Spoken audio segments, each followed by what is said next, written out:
masa sukar. Karena tidak gampang mengasihi Tuhan dalam masa sukar. Kalau lagi gaji naik gitu ya, karir bagus, anak-anak pada aman-aman, kayaknya oke-oke aja mengasihi Allah. Tapi realitanya hidup kita tidak selalu dalam keadaan yang baik menurut kita. Dan saya berdoa kiranya penyampaian firman Tuhan pada siang hari ini membuat kita semakin mengenal Tuhan dan kita semakin dikuatkan. Pagi hari ini kita akan mengeksegese kitab Mazmur pasal yang ke-43 ayat 1 sampai yang ke-5 gitu Bapak Ibu. Mazmur 43 ayat 1 sampai yang ke-5. Jadi ayat per ayat akan kita coba gali dan mendapatkan apa menjadi maksud Tuhan. Saya menggunakan terjemahan baru TB2. Ayat 1 berkata, "Berilah keadilan kepadaku ya Allah, dan perjuangkanlah perkaraku terhadap kaum yang tidak saleh. Luputkanlah aku dari penipu dan orang curang, sebab engkaulah Allah tempat pengungsianku. Mengapa engkau membuang aku? Mengapa aku harus hidup berkabung di bawah tekanan musuh?" Saya lanjut ayat 3, "Kirimkanlah terangmu dan kesetiaanmu, supaya aku dituntun dan dibawa ke gunungmu yang kudus dan ke tempat kediamanmu. Maka aku akan pergi ke mezbah Allah, menghadap Allah yang adalah sukacitaku dan kegembiraanku, dan bersyukur kepadamu dengan kecapi, ya Allah, ya Allahku." Ayat 5, "Mengapa engkau tertekan, hai jiwaku, dan mengapa kau gelisah dalam diriku? Berharaplah kepada Allah, sebab aku akan bersyukur lagi kepadanya, penolongku dan Allahku." Bapak Ibu siap untuk kita belajar firman Tuhan? Siap? Oke, kita mulai dari ayat 1. Boleh next saja. Nah, dikatakan ayat 1, pemazmur berkata, "Berilah keadilan kepadaku ya Allah, dan perjuangkanlah perkaraku terhadap kaum yang tidak saleh. Luputkanlah aku dari penipu dan orang curang." Jadi pemazmur mengatakan bahwa dia punya pergumulan dan masalah. Tapi dia waktu dia bilang berilah keadilanku kepadaku ya Allah, dia bukan sedang merasa sok benar atau sok hebat gitu ya Bapak Ibu ya. Tapi dia merasa cukup sulit masalahnya. Jadi masalah dia sangat berat sekali. Tapi satu hal yang dia lakukan adalah dia membawa masalahnya kepada Tuhan. Ketika dia punya pergumulan, dia tidak sedang membandingkan hidupnya dengan orang lain. Ada banyak kita, atau lebih tepatnya cenderungnya orang-orang percaya, kalau punya masalah, kita pasti akan membandingkan hidup kita sama orang lain.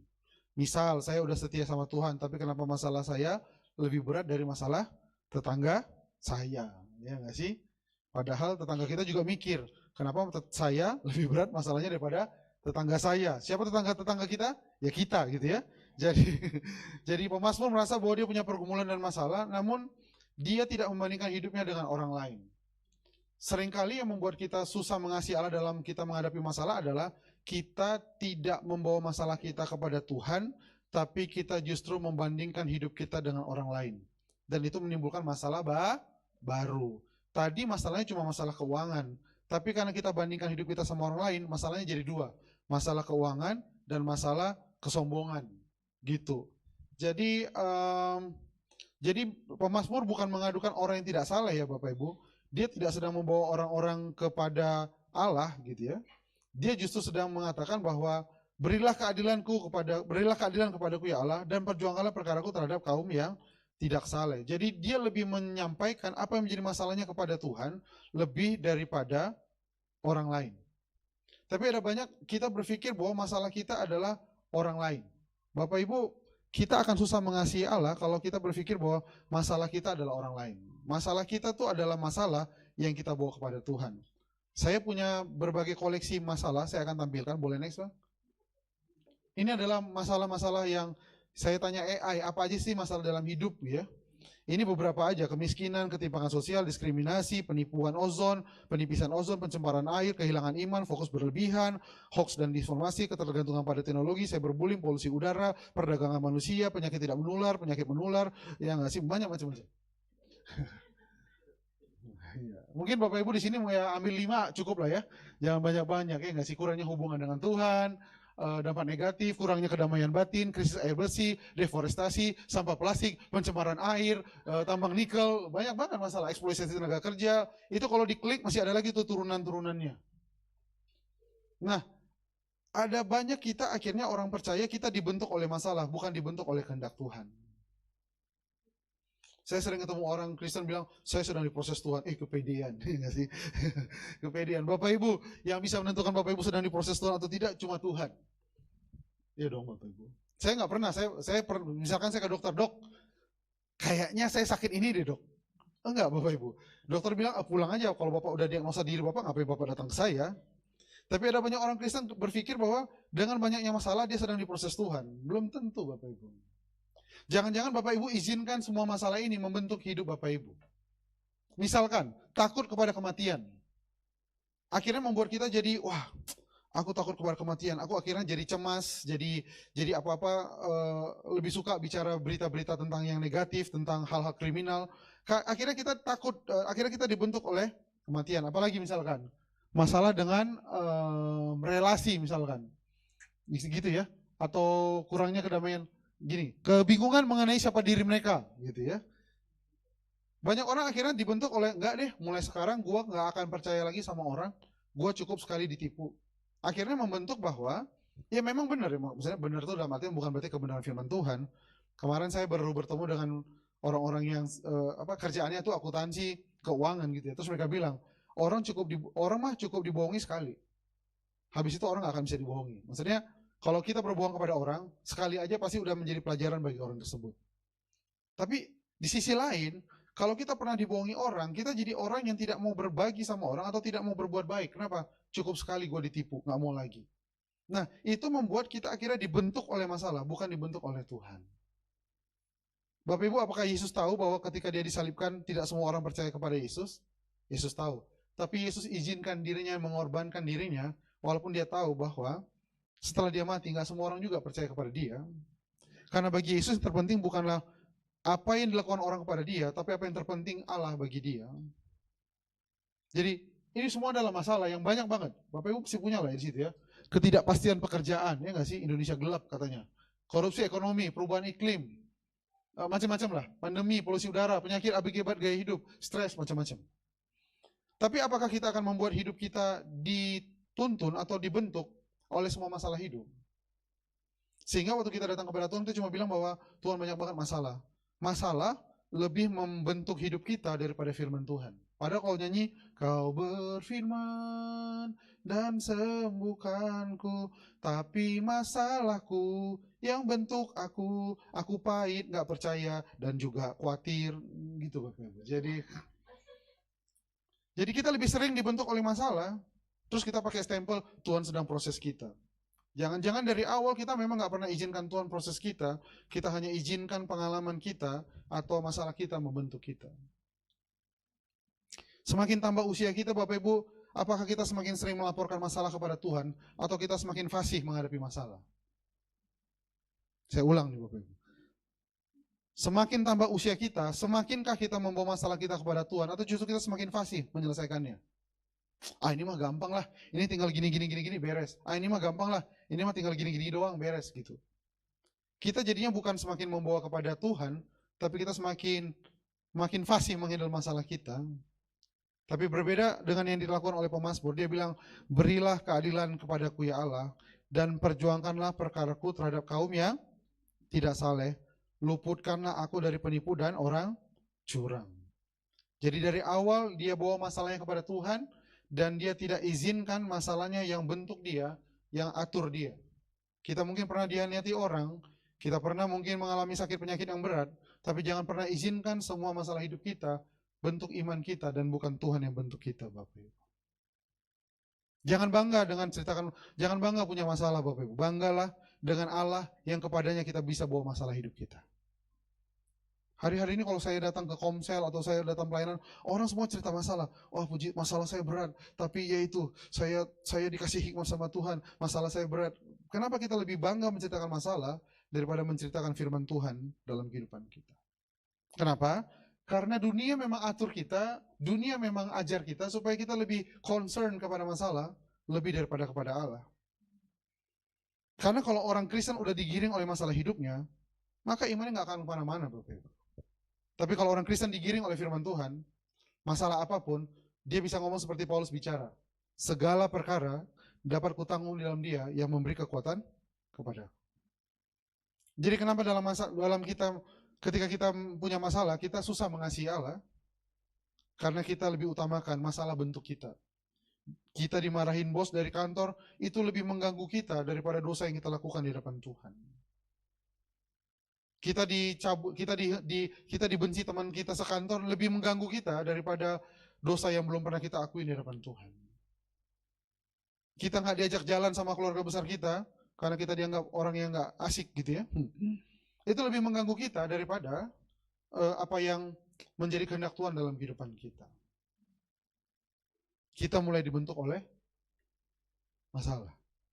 Tapi Pemasmur bilang, berilah keadilan kepadaku ya Allah, dan perjuangkanlah perkaraku. Boleh sebelumnya lagi, ayat 1 tadi.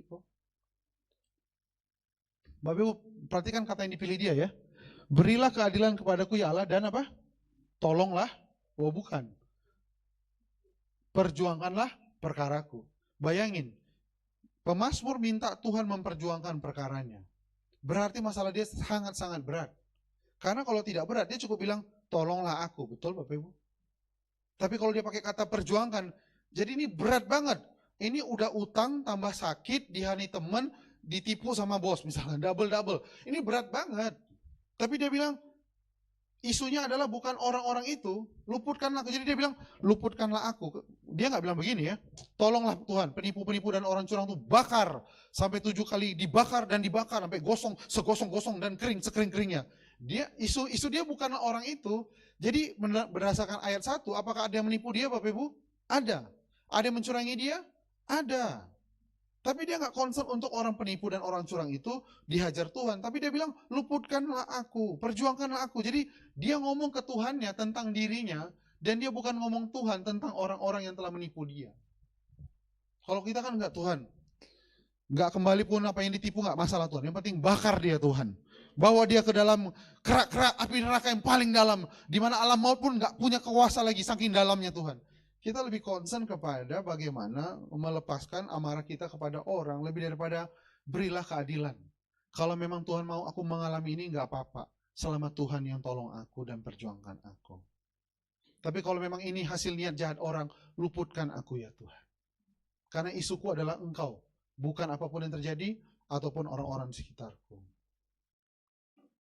Amin Bapak Ibu. Jadi ayat 1 kita belajar bahwa yang terpenting kalau punya masalah, bawalah kepada Tuhan dan jangan izinkan hidup kita dibentuk oleh masalah. Karena Bapak Ibu kita makin tua makin banyak masalah. Benar ya Oma ya? Iya gak sih? Tuh wajah-wajah Oma tuh wajah-wajah sukacita. Walaupun punya koleksi masalah lebih banyak daripada orang muda. Tapi sebaliknya pilihan dari Mazmur adalah berarti kalau kita lakukan ayat 1, semakin tambah usia, semakin kita mengenal siapa Allah kita. Bukan cuma jadi semakin kolektor masalah, tapi kita semakin mengerti siapa Allah kita. Ya kalau umur 20 mungkin gak ada masalah dengan jalan kaki, ya gak sih? Dan sebagainya. Tapi kalau udah umur 40, 50, mulai amlodipin, simvastatin, ya gak sih? Mulai ada obat hipertensi dan kawan-kawannya. Tapi itu bukan berarti kita makin tambah usia, kita makin dibentuk oleh masalah. Makin tambah usia kita, makin kita tahu betul siapa Allah yang kita sembah dan kita muliakan. Kita lanjut. Ayat yang kedua, boleh kok? Dikatakan, sebab Engkaulah Allah tempat pengungsianku. Mengapa Engkau membuang aku?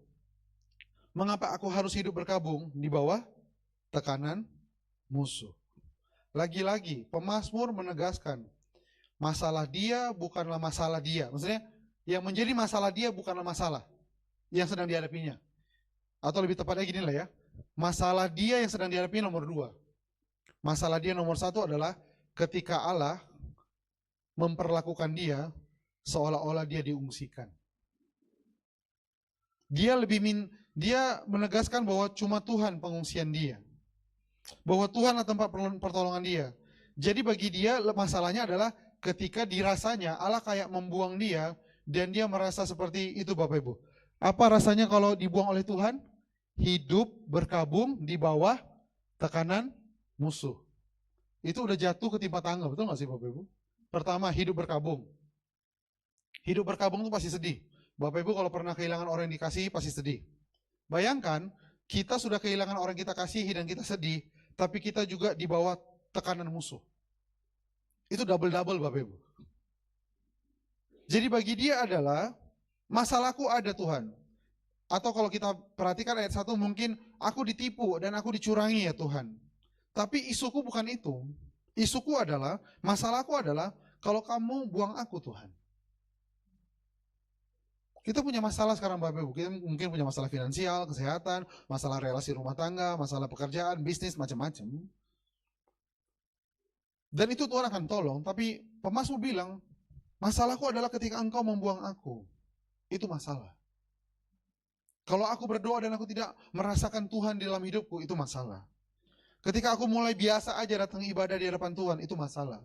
Ketika aku tidak punya rasa kerinduan lagi untuk meninggikan Tuhan, memuji, memuliakan Tuhan, itu masalah.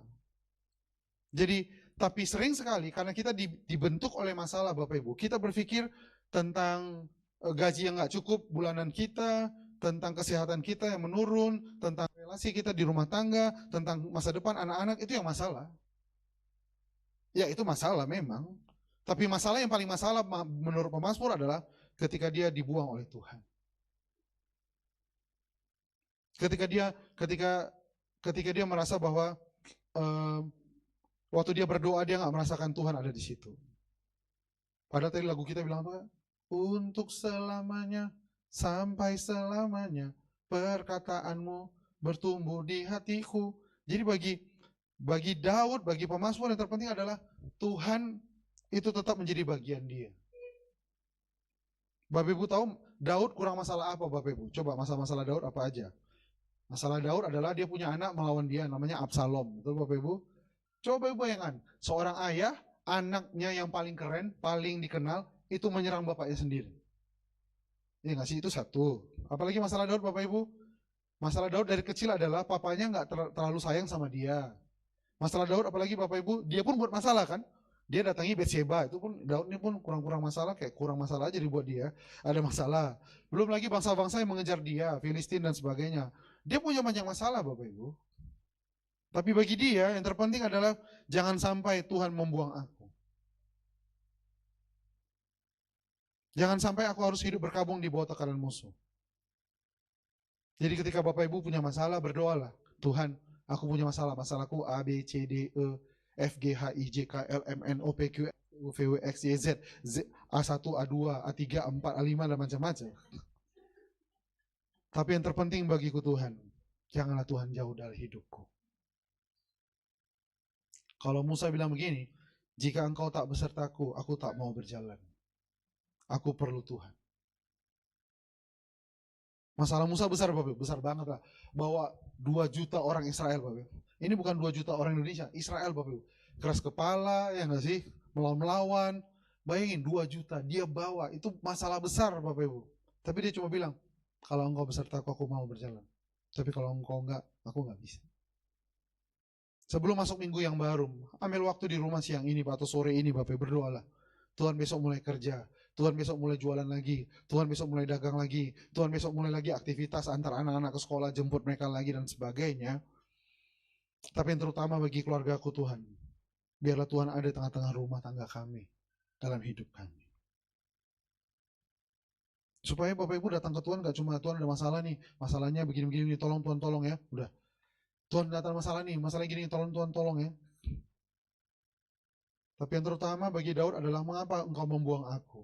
Mengapa aku harus hidup berkabung di bawah tekanan musuh? Isu pemazmur bukanlah orang-orang di sekitar dia. Isu dia bukanlah masalah hidup. Isunya dia adalah kalau Allah buang dia. Ketika Tuhan dirasanya membuang dia, rasanya seperti berkabung di bawah tekanan. Mana yang lebih masalah bagi Bapak Ibu? Nggak usah dijawab secara verbal ya, Bapak Ibu jawab dalam hati saja. Masalah Bapak Ibu selesai atau Tuhan jauh dari hidup Bapak Ibu? Pasti kita lebih concern kepada masalah kita diselesaikan tuh. Masalah jauh dari Tuhan gampang, Tuhan tuh enak banget. Tuhan tuh dikasih lagu-lagu, dikasih persembahan, dia datang. Itu Tuhan tuh dewa dia. Kita lebih concern agar Tuhan tolong masalah kita. Kenapa? Karena kita dibentuk oleh masalah dan kita bukan dibentuk oleh firman. Ini udah mulai tanggal-tanggal pembayaran tuh Bapak Ibu, udah mulai akhir bulan dan sebagainya. Mana yang menjadi concern kita? Apa-apa yang harus kita bayarkan, uang sekolah lah dan sebagainya, atau hubungan kita semakin pulih di hadapan Tuhan. Mana yang lebih concern kita? Cicilan mobil kita, cicilan motor kita, cicilan rumah kita, tanggal 3, tanggal 4, tanggal 5, atau rumah tangga kita semakin penuh dengan hadirat Tuhan. Sehingga firman Tuhan itu nyata dalam kehidupan kita. Satu kali saya pernah tanya anak-anak muda, saya tanya mereka, apa hubungannya Yesus bangkit sama tidak buang sampah sembarangan? Wah, saya tanya deh Bapak Ibu, apa hubungannya kuasa kebangkitan Kristus dengan cara kita memperlakukan tetangga kita? Tolonglah Pak Yordan, kasihan dikit lah, ini udah gak sarapan, datang ke gereja buru-buru, dikasih soal lagi. Bapak Ibu perhatikan ya, 17 Agustus 45 ada orang memproklamasikan proklamasi, betul Bapak Ibu? Saya mau nanya, dari ucapan proklamasi 17 Agustus berdampak nggak sama kehidupan kita hari ini? Berdampak. Gara-gara ada proklamasi, ada namanya negara. Bapak Ibu, gara-gara tanggal 17 Agustus, Bapak Ibu kalau naik kendaraan nggak boleh nggak pakai plat, betul? Bapak Ibu kalau ngesekolahkan anak-anak harus sekolahnya di sekolah yang ngajarkan Pancasila. Betul Bapak Ibu? Bapak Ibu berdagang, berusaha pakai peraturan pemerintah yang dimulai dari tanggal 17 Agustus. Betul Bapak Ibu? Ya nggak sih? Semua kehidupan Bapak Ibu hari ini dimulai dari 17 Agustus 45 secara Indonesia. Pertanyaan saya, apa hubungan Yesus bangkit sama kehidupan Bapak Ibu besok pagi?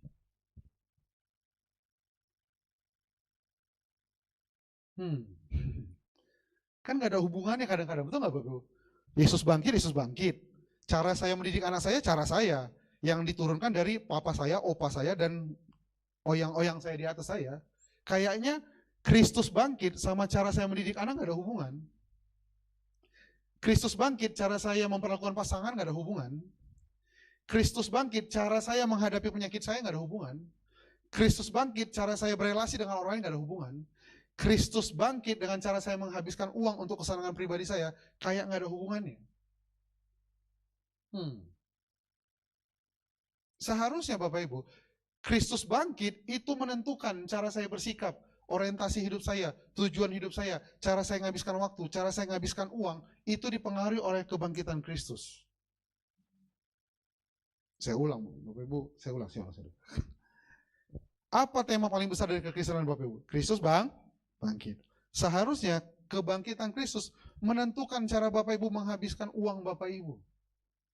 Iya dong. Bapak Ibu gak terima, sudahlah. Saya ganti bukan uang kalau begitu. Seharusnya Bapak Ibu takut banget kalau bahas uang. Kebangkitan Kristus menentukan cara Bapak Ibu menghabiskan waktu. Karena 17 Agustus aja bisa mempengaruhi cara hidup Bapak Ibu sekarang. Padahal 17 Agustus 45 proklamasi dibandingkan kebangkitan Kristus, mana yang lebih berkuasa Bapak Ibu? Kebangkitan Kristus dong Bapak Ibu, iya dong. Iya dong Bapak Ibu, Bapak Ibu kok jadi takut begitu? Kebangkitan Kristus toh. Tapi kenapa proklamasi lebih tentukan cara Bapak Ibu hidup daripada kebangkitan Kristus? Emang Bapak Ibu kita pernah mikir waktu kita menghabiskan uang kita, wah mau beli apa nih ya? Kita kan gak pernah mikir antara kebangkitan Kristus dengan pakai uang kita. Ya ini uang saya yang kerja cari uang setengah siang mati-matian, berhak saya dong untuk ngabisin uang saya. Enggak Bapak Ibu. Kalau Bapak Ibu berpikir uang Bapak Ibu adalah milik Bapak Ibu dan habiskan dengan cara Bapak Ibu, atau waktu Bapak Ibu adalah milik Bapak Ibu dan Bapak Ibu habiskan dengan cara Bapak Ibu, atau cara memperlakukan keluarga Bapak Ibu seperti cara Bapak Ibu mau dan bukan dipengaruhi oleh Kristus, kita belum menjadikan Tuhan tempat kita pengungsian kita. Tuhan bukanlah pribadi yang kita kasih. Seharusnya kebangkitan Kristus menentukan cara Bapak Ibu bersikap sama orang. Bapak Ibu nggak bisa.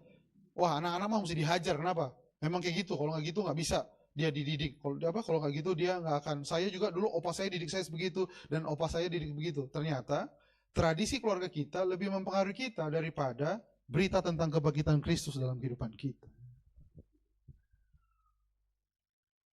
Tapi pemazmur bilang, engkaulah tempat pengungsianku.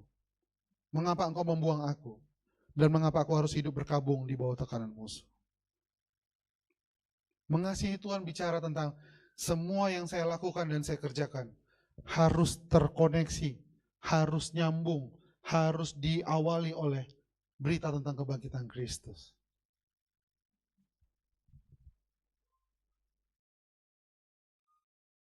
Makanya sekarang lagi repot kan, orang tua apa tuh? Bila nanti badai kan datang, awan batku goyah, aku adalah hantu menolongmu. Enggak sih? Bapak Ibu susah kan menceritakan bahwa ya ada hantu bisa tolong kamu dan bukan Yesus. Habis itu muncul siapa? Lilo and Stitch. Kita dibombardir dengan kisah-kisah dunia dan akhirnya kita nggak bisa didik anak-anak kita bahwa kamu dan Kristus itu ada hubungannya. Yang ada adalah kamu dan bila nanti. Bapak bisa lihat cara dunia giring kita agar kita berpikir seperti dunia mau. Oh, saya bilang Bapak Ibu jangan nggak nonton ya, nonton aja. Tapi saya kemana-mana ketemu orang-orang tua muda maksud saya ya. Yang dia di mobil nyanyi, bila nanti badai kan datang sama anak-anaknya, bila nanti. Itu anak-anak, Bapak Ibu kira teman-teman saya siapa? Ya anak-anak orang tua muda yang orang gereja. Mau beli apa? Beli ini. Lagi ada apa? Labubu, beli labubu. Lagi ada apa? Beli ini. Kayak, ya ini papa yang kerja, papa punya uang, papa bisa senangkan kamu. Papa, cara kamu menunjukkan itu menunjukkan bahwa kamu tidak ditentukan oleh Kristus, the way you spend your money. Seharusnya, papa ada uang segini, pilih mana?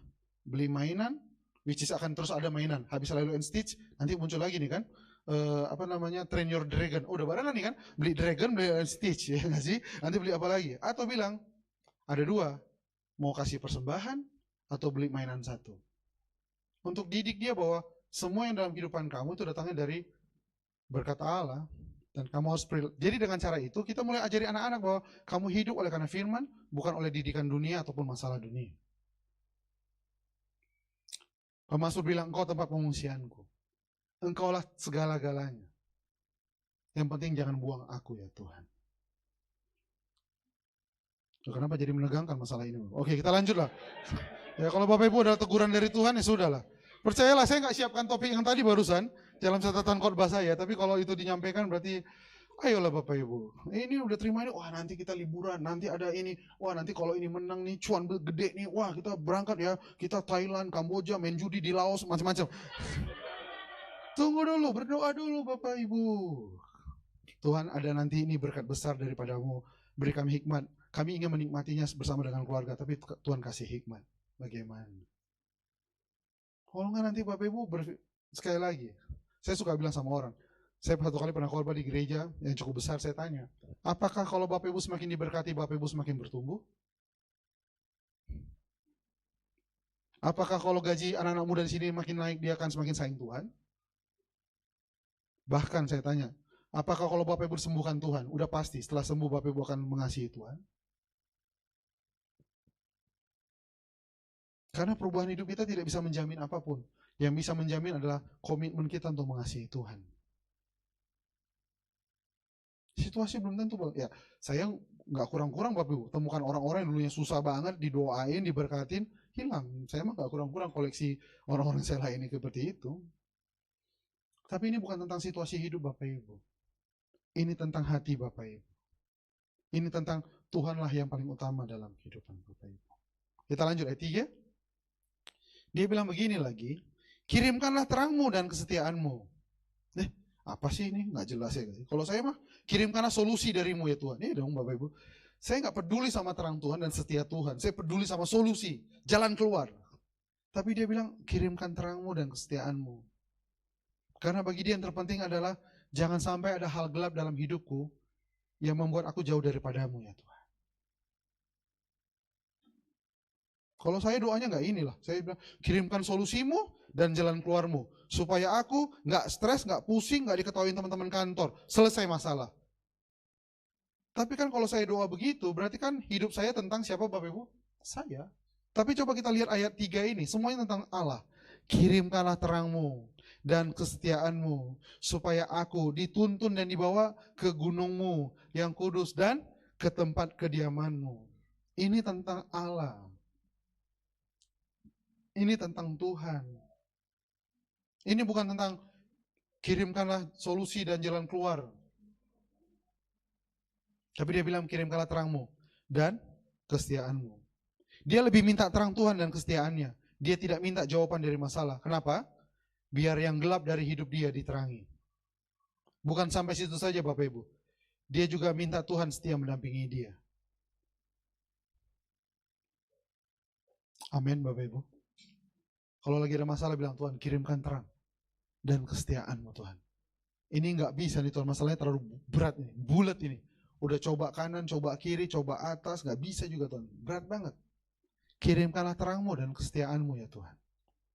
Supaya aku dituntun dan dibawa ke gunungmu yang kudus dan ke tempat kediamanmu. Mau ngapain ke tempat kediaman Allah? Boleh lanjut kok?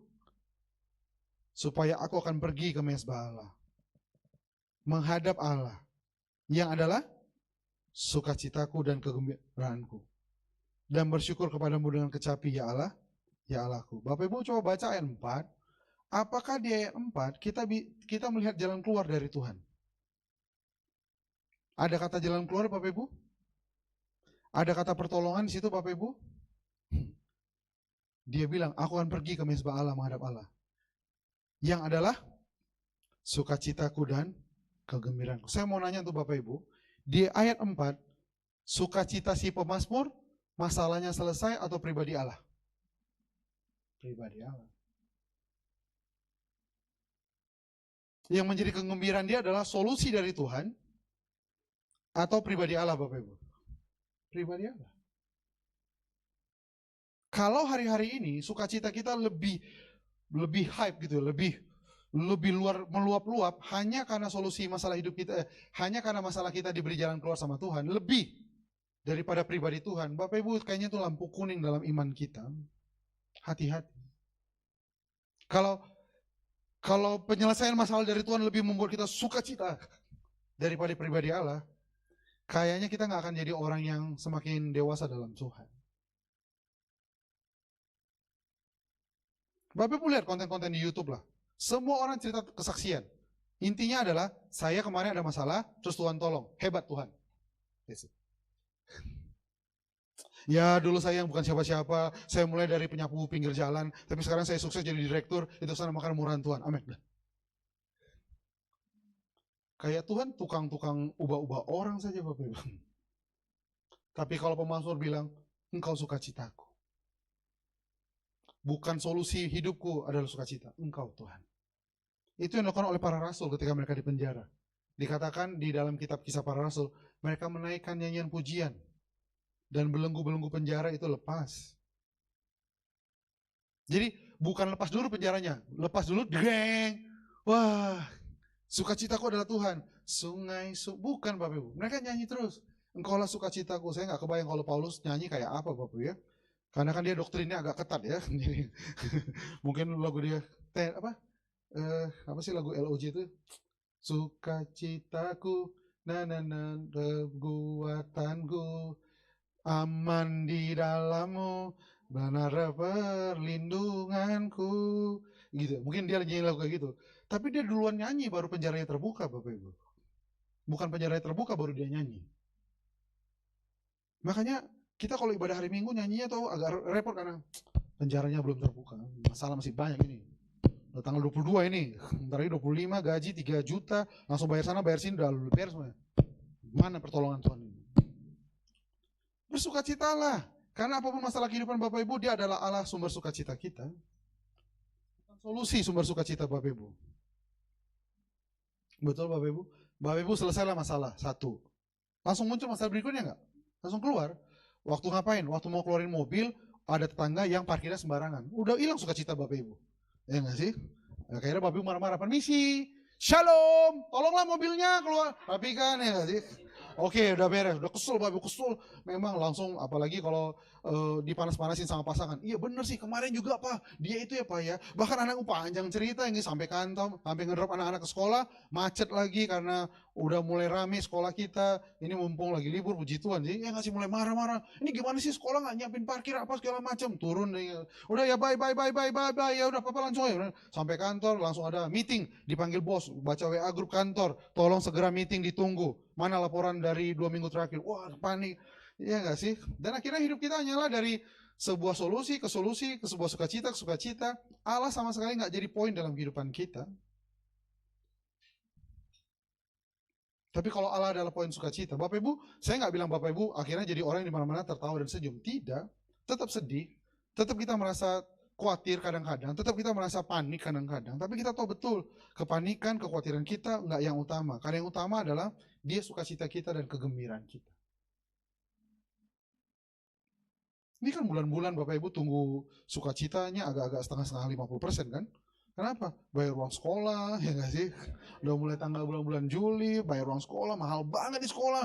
Ini beda banget, coba kalau kita sekolahnya di Myanmar, nggak segini mahalnya. Ya, udah deh, kalau gitu aku berangkat ke Kamboja, dan sebagainya. Tapi apapun, Bapak Ibu bayangin ya, hidup orang percaya adalah hidup dia ngalamin hal yang sama. Bapak Ibu kita keluar di sini, kita sama orang baru keluar makan bubur di sebelah, sama Bapak Ibu. Bedanya apa? Kita punya pribadi yang adalah sukacita dan kegembiraan. Mereka bisa sakit, kita bisa sakit. Anak mereka bisa dibully, anak kita bisa juga dibully. Bedanya apa? Dalam seluruh masalah, kita punya Allah yang sukacita dan kegembiraan. Tapi kalau kita anggap bahwa solusi adalah jalan keluar, nggak heran apapun kita lakukan. Buat tato di sinilah, tulis-tulis di jidat lah, panggil suhu dari Thailand lah, gambar-gambar rumah kita lah. Kenapa? Karena bagi kita, solusi adalah raja kita. Tapi enggak dengan para hamba Tuhan di Alkitab. Aku akan pergi ke mezbah Allah. Dialah sukacita dan kegembiraanku. Masalah belum selesai, tapi dia sukacita dan kegembiraanku. Sambil kita nunggu antrian di BPJS yang ngasih antrian nomor 7.432. Mau bayar pakai mandiri, uang nggak cukup ya nggak sih? Asuransi udah menunggak 2 tahun, sudah pasti putus lah ya nggak sih? Tapi kita bersuka cita karena engkau kegembiraan, tetap sama ya, tetap kita akan ikutin antrian, kita dipermainkan sistem, kita diperlakukan mungkin nggak dengan nyaman, tapi bedanya adalah aku punya sukacita dan kegembiraanku.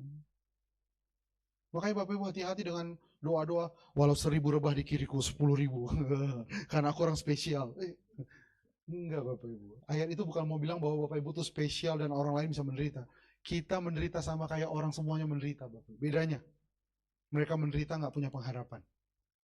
Orang percaya menderita, dia punya sukacita yang adalah Allahnya dan kegembiraan.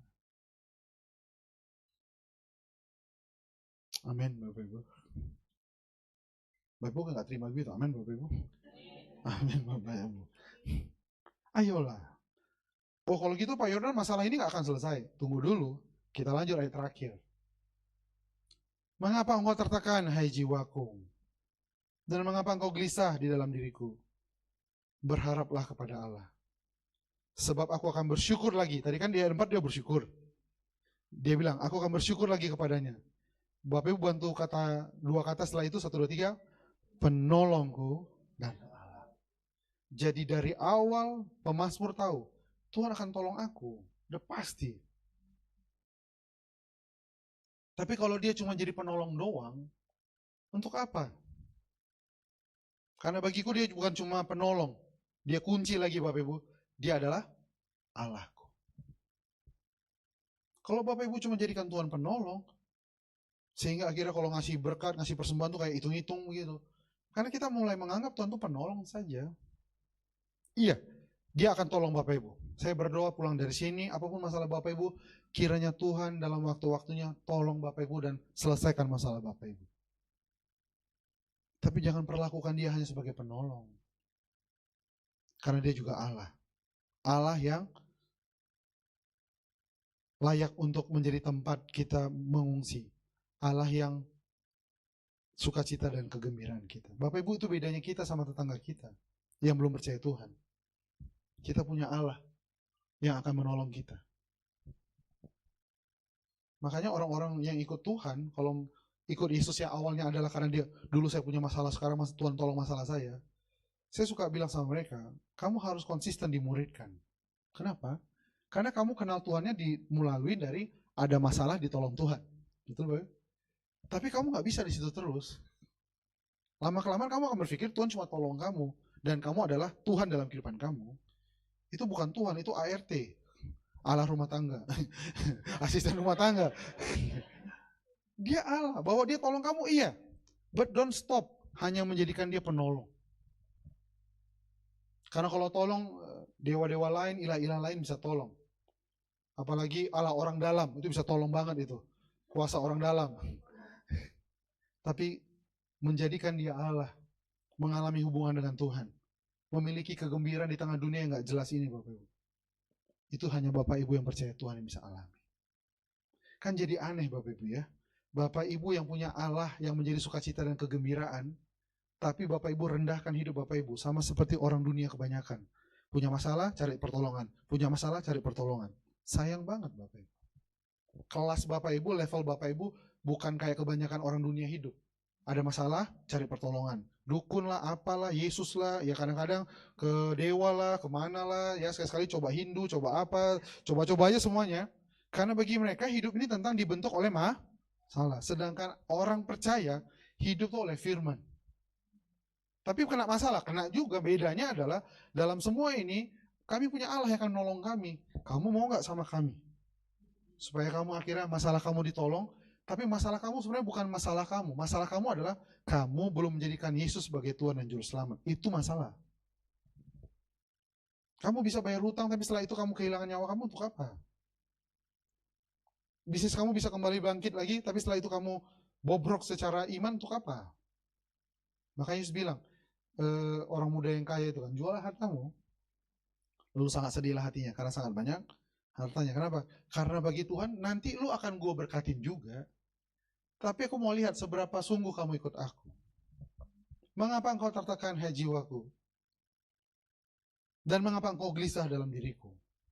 Jadi si pemazmur tahu perasaannya. Dia galau, dia anxious. Dia mental health-nya gak sehat. Dia mungkin kalau di level psikologi dia mungkin udah masalah stres dan agak depressed ini Bapak Ibu. Mengapa engkau tertekan hai jiwaku? Kenapa? Karena dia mulai ngomong sama diri sendiri. Orang kalau punya banyak masalah kadang-kadang dia ngomong sama diri sendiri. Ya nggak sih Bapak? Bapak Ibu kalau lagi cuci piring, nggak tahu juga nih kenapa nih semuanya nggak apalah ini, ya nggak sih? Nah itu tanda-tanda mulai tertekan jiwanya dan gelisah dalam dirinya. Ini lama banget semuanya nih pada nggak perhatiin gue. Kenapa lu? Kenapa gue? Ya nggak sih? Bapak Ibu kalau mulai ngomong-ngomong sama diri sendiri tandanya Bapak Ibu tertekan. Tapi itu Alkitabiah karena Mazmur Daud juga gitu juga rupanya. Mengapa kau tertekan hai jiwaku? Dengan mengapa kau gelisah dalam diriku? Buat ibu-ibu yang nggak sih yang sudah ngomong, ini semuanya nggak ada peduli semuanya semua gue yang ngerjain, gue yang ngerapiin, gue yang ini, gue yang ini. Mungkin tertekan. Kalau katanya kalau di konten bilang laki-laki tidak ngomong, ya nggak sih? Laki-laki nggak bercerita. Tiba-tiba beli motor baru aja. Tapi berharaplah kepada Allah. Sebab aku bersyukur lagi kepadanya, penolongku dan Allahku. Jadi dari awal, bukan berarti Tuhan tidak peduli dengan masalah Bapak Ibu. Justru Tuhan sangat peduli. Tapi, kalau Bapak Ibu cuma dapatkan pertolongan, pegadaian juga bisa menolong Bapak Ibu. Kalau cuma untuk penolong, kita tiap hari ditelepon di WA, pinjaman-pinjaman online, kredit ya Bapak Ibu. Mana makin tinggi lagi plafonnya kita dikasih, ya nggak sih Bapak Ibu? Tapi itu bukan, ya kita cuma dapat pertolongan, kita nggak dapat pribadi Allah. Saya berdoa biarlah Bapak Ibu semakin mengasihi Allah. Yang pertama tadi dikatakan bahwa dari awal dia adukan masalahnya kepada Allah. Amin Bapak Ibu. Yuk kalau ada masalah adukan kepada Tuhan dulu. Kalaupun Bapak Ibu digerakkan cari pertolongan orang lain boleh. Tapi bawa dulu kepada Allah. Bapak aku punya masalah ini. Dan jangan banyak diceritakan orang kepada Allah daripada ceritakan masalah. Bapak tahu masalahku dari mana? Gini ceritanya, dengar ya Bapak ya. Jadi 20 tahun yang lalu aku ditipu sama si ini. Nah setelah itu gak usah ceritakan orang. Just tell our problem. Tuhan aku punya masalah, tolong aku. Luputkan aku dari orang-orang yang curangi aku. Gitu. Ini enggak. Tuhan masalahku nomor 2. Bakar dia, hancurkan dia. Jangan Bapak, jangan. Karena kan masalahnya bukan dia. Bagi kita masalahnya orang-orang itu, betul nggak Bapak ya? Masalahnya kan Tuhan. Iya nggak sih? Si orang marketing itu Tuhan, si orang sales itu Tuhan. Oh bosku Tuhan, yang di regional, tolong Tuhan, pecat dia, berhentikan dia, bakar. Jangan Bapak. Tuhan aku punya masalah, di kantor aku difitnah, tolong aku Tuhan. supaya aku bisa tetap kerja yang baik Tuhan. Udah deh sih. Tuhan aku punya masalah. Aku baru buka kios, di depanku buka lagi yang baru, barang sama, jualan sama. Ini gimana ceritanya?